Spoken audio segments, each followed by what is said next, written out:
दुनिया की सबसे तेज छुरी हमारी जबान है और दुनिया के सबसे खतरनाक हथियार हमारे शब्द हैं, जो बिना किसी का खून बहाए लोगों को अंदर ही अंदर मार सकते हैं। हमारे शब्द हमारी ताकत हो सकते हैं, उसी के साथ यह हमारी सबसे बड़ी कमजोरी भी हो सकते हैं, अगर हमें नहीं पता कि कब, कहां और क्या और कितना बोलना है। यदि हम सही समय पर सही इरादे के साथ सही शब्दों का प्रयोग करते हैं तो यह हमें एक सफल व्यक्ति बनाता है, लेकिन अगर हम सही समय पर सही इरादे से सही शब्दों का इस्तेमाल नहीं करते तो यह हमारे जीवन को नर्क से बदतर बना सकता है। तो चलिए जानते हैं एक कहानी के माध्यम से चुप रहकर जीवन को कैसे बदला जा सकता है। जापान में एक बहुत ही प्रसिद्ध बौद्ध भिक्षु रहा करते थे। उनका नाम रिसाई था। रिसाई अकेले रहते थे। दुनिया के शोर शराबे से दूर जंगल में वो रहते थे और वह बड़े ही ध्यानी और प्रभु भक्त व्यक्ति थे, इसलिए वह पूरे जापान में बहुत प्रसिद्ध थे। एक दिन एक राजकुमार रिसाई के पास आया और बोला, हे प्रभु, मैं हमेशा थका हुआ, निराश और परेशान महसूस करता हूँ। मेरा मन बहुत अशांत रहता है, हालांकि मेरे पास सब कुछ है। दौलत, शोहरत, सुख सुविधाएं जो हर व्यक्ति चाहता है या पाने की चाहत करता है, लेकिन फिर भी मेरे अंदर इतनी अशांति और चिंता क्यों है? रिसाई ने उसकी बात बहुत ही ध्यान से सुनी और कुछ सोचने के बाद कहा, तुम इस प्रश्न का उत्तर जानते हो, बस तुमने कभी इस प्रश्न को हल करने की कोशिश नहीं की है। रिसाई ने आगे कहा, मैं एक खोज करना चाहता हूँ, क्या तुम मेरा साथ उसमें दोगे? इस खोज के बाद तुम्हारे जीवन में किसी भी तरह की अशांति और चिंता नहीं रहेंगी। यह बात सुनकर राजकुमार बहुत खुश हुआ। उसने रिसाई से कहा, बताइए मुझे क्या करना होगा, अपने मन के शांति के लिए मैं कुछ भी करने को तैयार हूँ। राजकुमार की बात सुनकर रिसाई ने कहा, तो फिर अगले 15 दिन तक मेरे आश्रम में रहोगे और एक सामान्य व्यक्ति की तरह अपना जीवन व्यक्तित्व करोगे और इन 15 दिनों में तुम अकेले और चुपचाप रहोगे, जितना हो सके कम बोलोगे। राजकुमार सहमत हो गया। पहले दिन राजकुमार को लगा कि उसका मन सामान्य से अधिक अशांत और विचलित है। उसके मन में तरह तरह के विचार आ रहे थे और वह आम लोगों की तरह जीवन जीने में असहज महसूस कर रहा था और उसे अंदर से बोलने की चाहत हो रही थी, लेकिन वह चुपचाप रहा। उसके मुंह से एक शब्द भी नहीं निकला। अगले दिन वह वैसे ही पूरा दिन चुपचाप बैठा रहा।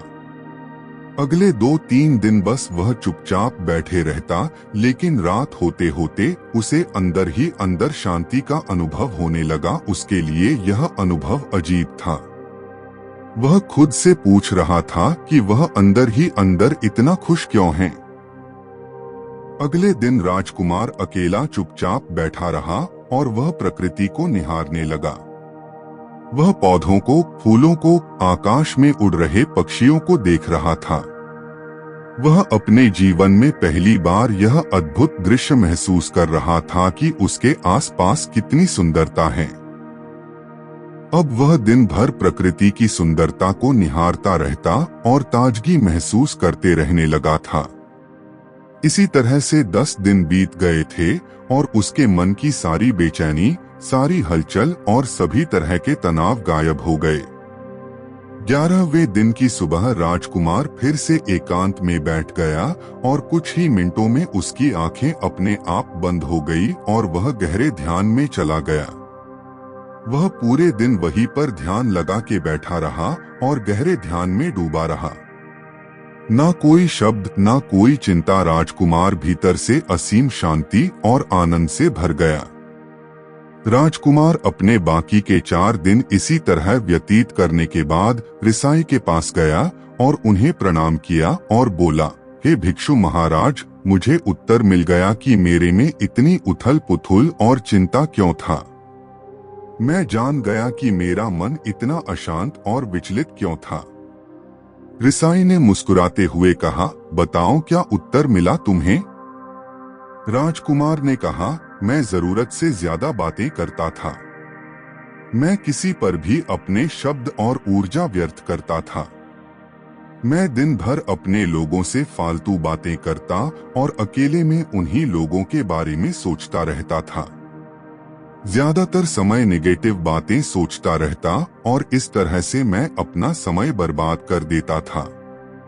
ज्यादा बोलने और नेगेटिव सोचने से मेरा मन अशांत और बेचैन हो गया था। इसी वजह से मैं किसी काम को ठीक से नहीं कर पा रहा था, जिसकी वजह से मैं हर काम में असफल होने लगा और फिर इन्हीं लगातार मिलने वाली असफलताओं की वजह से ही मैं उदास और चिड़चिड़ा हो गया। इन्हीं सभी चीजों के वजह से मेरा जीवन बर्बाद हो रहा था। यहाँ पर हुए 15 दिन मेरे लिए पूरी तरह से अलग थे। मुझे कुछ अलग ही एहसास यहाँ पर हो रहा था।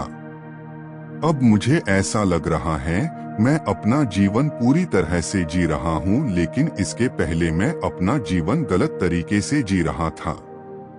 जीवन में खुद को जानना और समझना बहुत जरूरी होता है, जो मैंने पिछले 15 दिनों में अनुभव किया।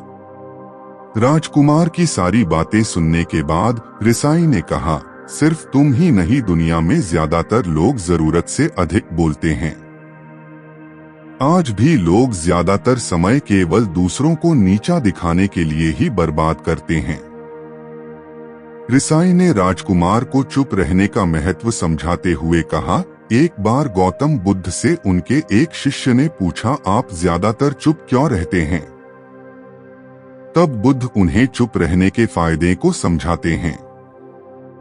चुप रहने से व्यक्ति अंदर से अनंत शांति और गहराइयों में होता है। मौन अपने भीतर उतरने की पहली सीढ़ी है। मौन के बिना खुद को जानना असंभव है।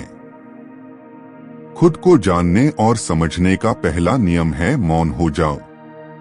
कम बोलने का कोई भी नुकसान नहीं है, लेकिन यदि आप ज्यादा बोलते हैं तो आप अधिक गलतियां करते हैं। अगर व्यक्ति कम बोलना शुरू कर दें तो संसार की 90% मुसीबतें अपने आप खत्म हो जाएंगी। जिसने मौन रहने की कला जान ली, वो भीड़ में भी अकेले रहने कला जान लेता है। एकांत में तो आदमी आनंदित रहता है, दूसरों की उपस्थिति ही तो बेचैनी पैदा करती है।